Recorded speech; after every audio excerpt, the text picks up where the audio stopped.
Bisa jadi, Dewi Fortuna sedang berpihak pada warga desa Gunung Anten, Lebak, Banten.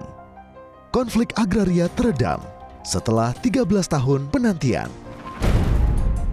27 Oktober 2023, pemerintah akhirnya meredistribusi lahan bekas HGU korporasi swasta yang kadaluarsa sejak 2002 silam. 12 sertifikat hak atas tanah milik bersama di lahan seluas 127 hektar diberi ke petani. 150 kepala keluarga akan mengolah tanah itu. Negara memperhatikan petani-petani gurem, buruh-buruh tani, dan saat ini bisa tersenyum. Coba senyum nggak? Nah, tersenyum. Karena apa? Karena kehadiran negara dalam program reforma agraria. Abai Haitami menggerakkan organisasi petani tahun 2010 sebagai alat perjuangan. Lebih dari 1 dekade memperjuangkan lahan, Abai dan kolega berjibaku di pusaran konflik. Perusahaan masih terus beraktivitas, terus bahkan menekankan ke kita, bahkan 2012 aja, 2012 kita ada yang dipidanakan gitu kan, sampai diputus bahwa kita dianggap bersalah. Tapi ya kita tidak surut ya untuk berjuang itu tetap semangat. Walaupun ada beberapa anggota kita yang keluar dari organisasi karena ketakutan. Tapi itu semua sudah berlalu. Campur aduk rasa tak terbendung ketika sertifikat hak milik kini berada di tangan warga. Abai ingin lahan ini jadi sumber kesejahteraan petani desa Gunung Anten. Sebenarnya perjuangan belum selesai, ini malah dari awal perjuangan kita.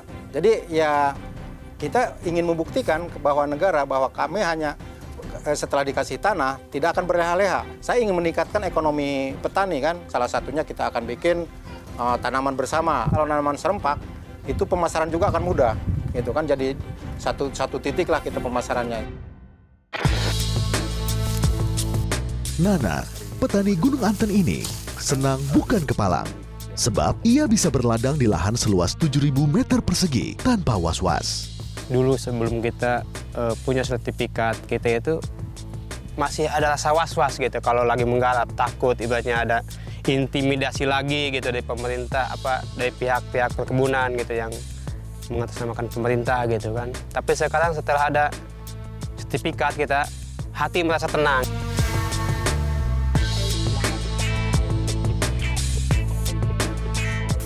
Ini nangka jenis cempedak ini. Ini biasanya dipanen berapa bulan sekali, Pak? Ini bisa 6 bulan sekali ini. 6 bulan sekali panen, kita jual. Nah, kalau udah berbuah gini, 1 bulan masih berbuah. 1 bulan masih berbuah? Iya, bisa lebih sih.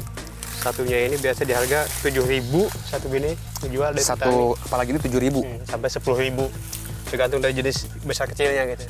Misalkan per pohon nih, ketika panen gitu, bisa menghasilkan berapa rupiah, Pak, sekali panen itu, Pak? Kalau ini kira-kira aja? Lumayan sih, kira-kira ya ada yang kalau 100 biji berarti kali 7.000, 7.000-an lah. Per pohon ya? Per pohon ya. Lumayan lah buat ekonomi kita gitu, ada peningkatan gitu. Selain cempedak, Nana menanam rempah dan tanaman kayu. Di lahannya juga ada sawah tada hujan supaya tak kekurangan beras untuk keperluan dapurnya.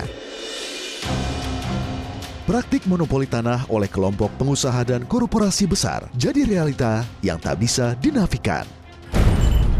Akar persoalan ketimpangan penguasaan lahan disebabkan politik agraria yang berorientasi pada bisnis.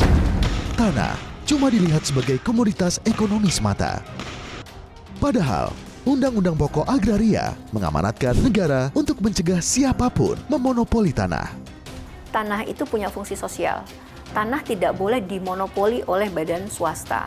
Tanah tidak boleh menjadi alat penghisapan manusia atas manusia yang lain. Itu prinsip-prinsip di dalam Undang-Undang Pokok Agraria dan harus diorientasikan kepada kelompok-kelompok kecil yang termarginalkan dalam struktur agraria dan punya itikat baik untuk mengusahakan tanah, menyuburkan tanah, dan seterusnya.